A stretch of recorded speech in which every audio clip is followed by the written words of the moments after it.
All right, everybody. Welcome to another edition of the Love Drive Helpline. Today's question comes from Michaela from BC, Canada, and it's about male-female friendship. How fun. Hi, Sean. This is Michaela calling from Vancouver, BC, Canada. I have a question. Is it okay for men to have many female friends? I'm talking to a guy right now. He has several female friends, whom one is an ex from years ago, and he said they are very close. He thinks that it's all right to hang out one-on-one with them and frequently and stay in touch with them and be super open with them, and I should have no issue with it. I feel like I run into this topic with many men, and 75% of the time the guys don't understand why I need boundaries for that. Am I wrong about this? I feel like I constantly am talking about this and never getting people who understand me. If you can help me see your perspective in this. Thank you. Michaela, thank you so much for your question. This is a great question. Let's just get this out of the way. Your first question is it okay for men to have many female friends? And to me, the answer is, of course. Is it okay for you to have many male friends? Of course. That's like the boilerplate, right?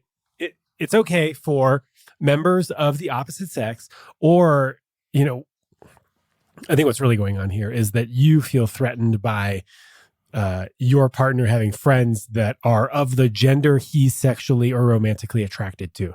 It's less about men and women, and it's more about, is this person gonna want to sleep with his friends because he's attracted to them, right? I think that's the real question. It's less about male, female, and it's more about the gender that the person is attracted to, right? Because, think about lesbian relationships. Is it okay for your female partner to have female friends?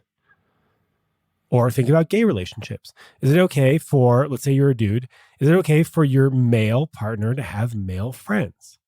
Right? So we have to look at it more in that lens rather than in the male female. It just happens to be the more quote unquote traditional dynamic. And I think that is shifting.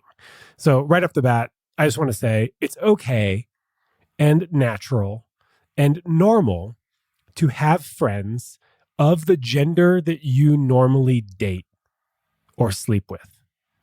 Okay, so let's just get that out of the way. There's nothing inherently wrong with that.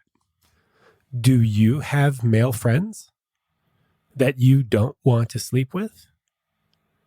I think you probably do. Okay.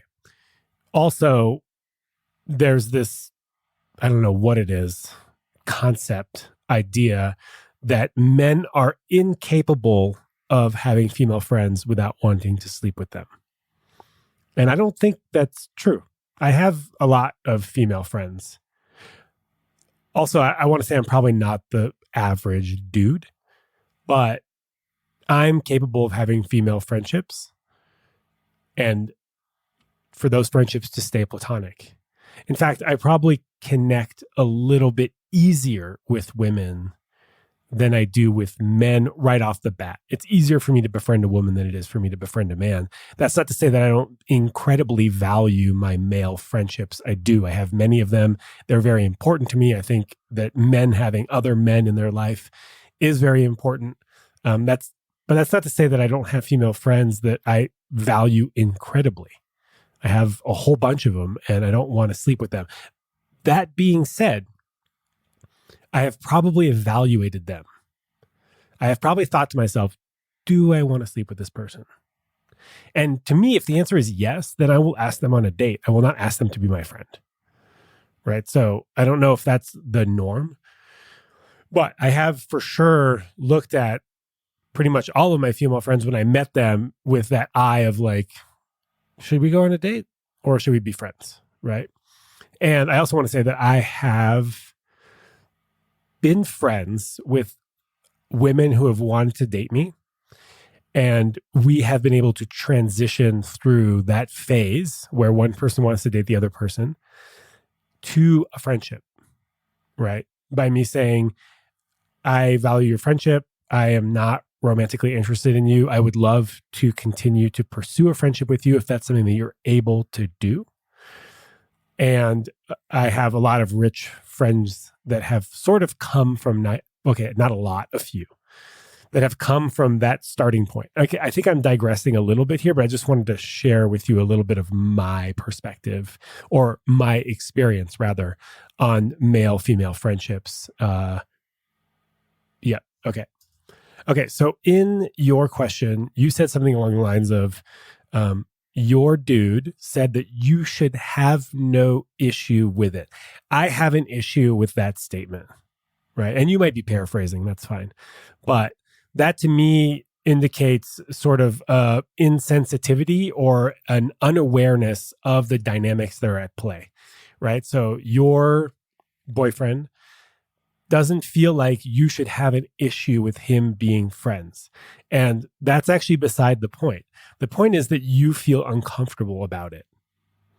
And that should be enough for it to be an issue that needs discussing, right? We need to talk about the stuff that makes us uncomfortable. So for him to dismiss and to say that you shouldn't have a problem with it is dismissive and lacks a little bit of empathy around your experience, right? So I have an issue with him saying you don't have an issue or you shouldn't have an issue with him being friends. Okay, side note, I'm friends with my exes. I'm friends with 3 out of 5 of my most serious exes. And if I was in a new relationship and I was given an ultimatum to stop being friends with my exes, I would not be able to meet that ultimatum. The relationship would most likely end because these are relationships to me that are important. But also, at the same time, I'm trustworthy. I'm a trustworthy individual. And if my girlfriend told me that she had a problem with me being in a relationship with my exes, then we would explore that problem. Why is it a problem? What can I do to make it better? Is there anything that I can do? Can I reassure you? Can we get the exes together and have a little party so that you can not feel threatened by these people that are important to me, but are not romantically important to me in my life? Okay, so that's another little side note.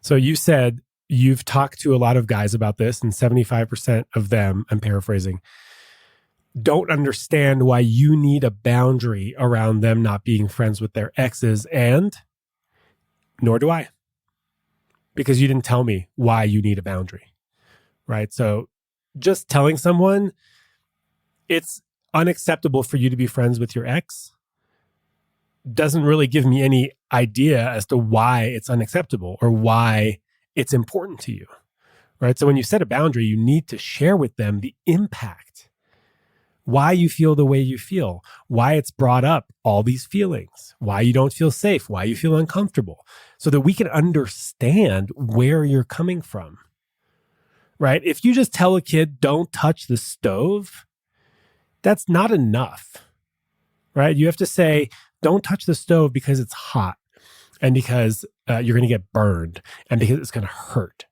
right? And that might not be enough for a kid, and they're probably going to want to touch the stove.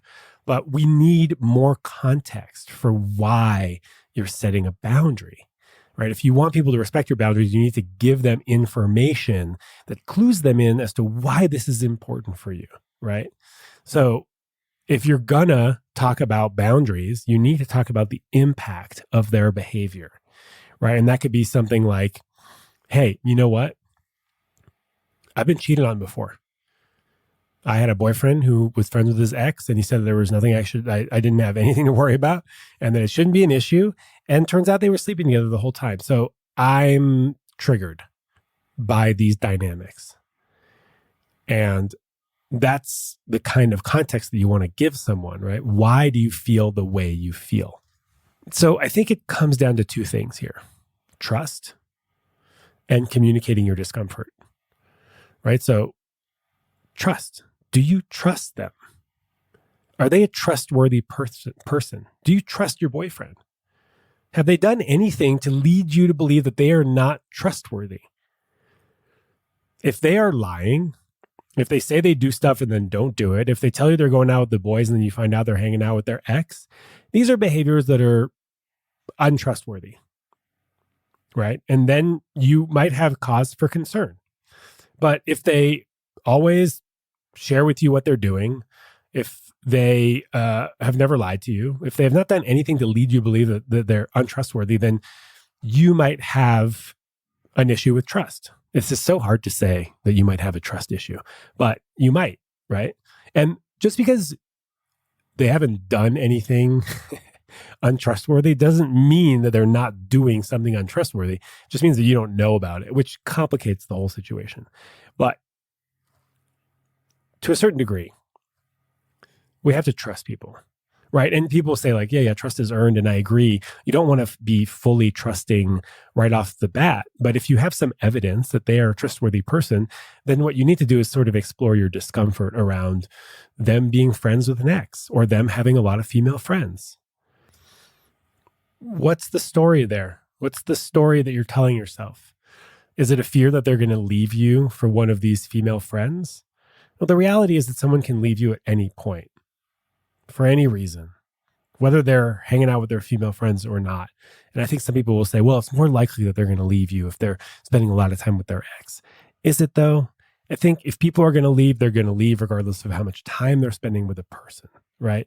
So there might be a fear there that they're going to leave you. And that fear might be unfounded, right? It might be a fear that you have from childhood. It might be some sort of abandonment wound from one of your parental people leaving when you were young that is leading you to feel mistrustful or scared that someone's going to leave you, right? So I think it's worth exploring your discomfort here. What is the story that you're telling yourself?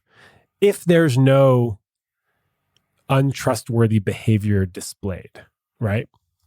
I think the next step here is to sort of talk about your discomfort, less in a boundary setting way and more in a, these are the fears that are coming up for me. And I don't really have a solution to it. I don't really want to block you from hanging out with your friends, but I do want to get more clarity around why these relationships are important to you.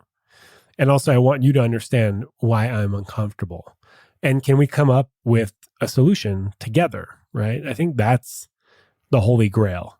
Is if both people can come together to solve a common solution and to work towards a common goal. That's sort of what I see relationships as being, right? Two or more people working together towards a common goal. And this goal currently is your comfort level around their relationships with people of the gender that they're attracted to. Okay, a few more things before I wrap this up. Consider this. Consider what he's getting out of these friendships. So I don't think that your primary partner or your like special relationship is the person that is going to fill all of your needs. I actually don't think that it's possible for one person to fill all of your needs or to meet all of your needs because that is unreasonable. Humans have a lot of needs, and that is a lot to ask of one person. Right. And placing all of these demands on one person is a really great way to burn them out, and which will eventually lead to them not being able to meet their own needs, resentment, and probably eventually the destruction of your relationship. Destruction is not the word I'm looking for, but like, you know, when shit falls apart, right? So placing undue requests for needs on one person is just going to be too much to bear. So the beautiful thing about having these relationships that could be emotional in nature or could bring closeness, right? Because I think you were scared of him opening up to them. What's so bad about that? I think it's actually quite beautiful to be able to share in an open way, emotionally, vulnerably, intimately with other people that are friends or confidants, instead of bringing all of that stuff only to your special partner, right? And people talk about emotional cheating, and I just have to say, I can't really get behind that.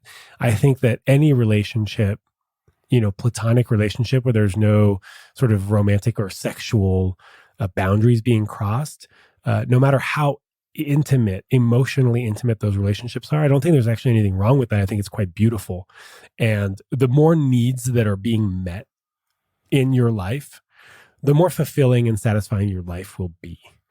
This is probably not the common thought. This is probably like an unpopular opinion.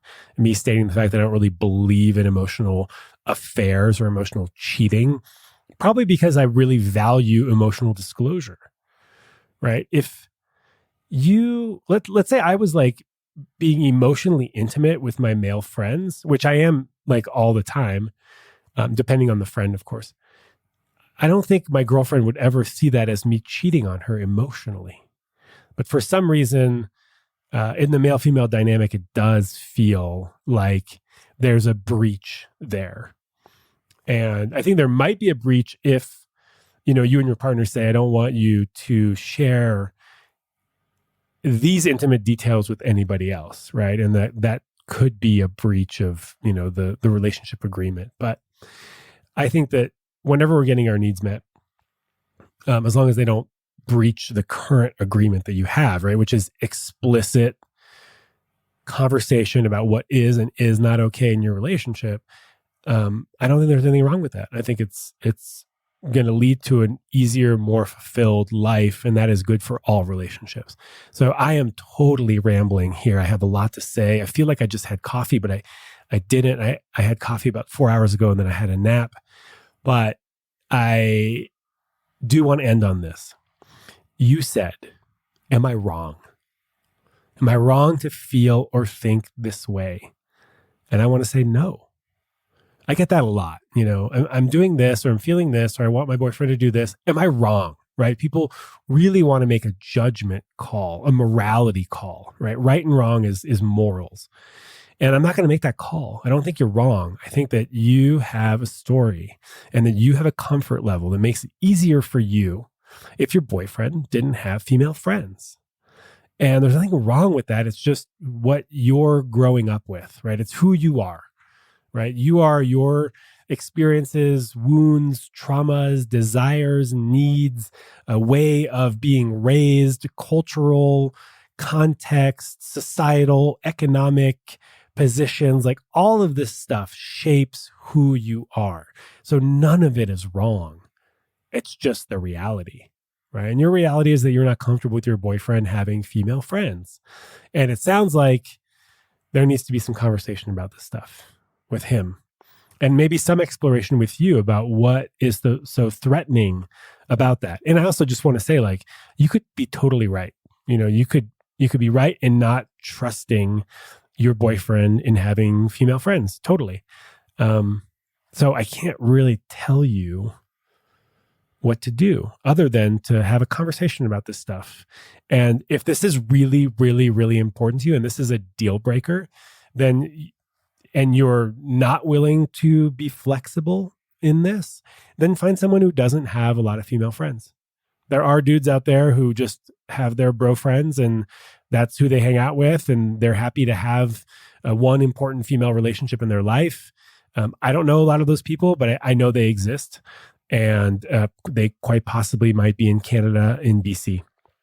So that's what I got for you. This was a long, this is a long rant. If you stayed with me all the way, thank you.